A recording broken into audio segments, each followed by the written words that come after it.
Хакім Абайдың 175 жылдығына орай ұлы ақынның өлеңдерін оқу эстафетасын жас әдебиеттанушы, алаштанушы Елдос Тоқтарбайдан қабыл алдым.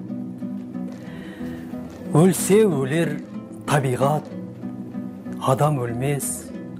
Ол бірақ қайтып келіп ойнап күлмес.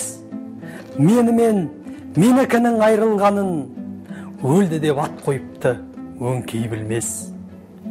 Көп адам дүниеге бой алдырған, бой алдырып аяғын көп шалдырған. Өлді деуге сияма айтыңдаршы, өлмейтұғын артынан сөз қалдырған.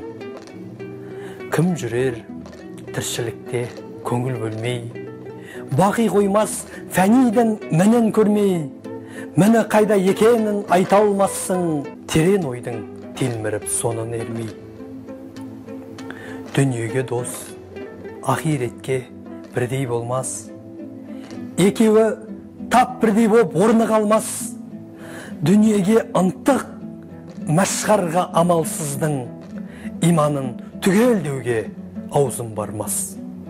Ендігі кезекте Абай өлеңдерін оқу эстафетасын Абай Құнанбайұлының 150-ге жуық өлеңдерін, 3 поэмасын жатқа білетін республикалық Абай оқуларының жүлдегері сыныптасым Қымбат Нукуноваға, Ел Кезет порталының шығарушы редакторы Руслан Бегенге және де Орталық Қазақстан Академиясының оқытушысы жас зерттеуші ғалым Әділ Мұратұлы Жақылаевқа жолдаймын.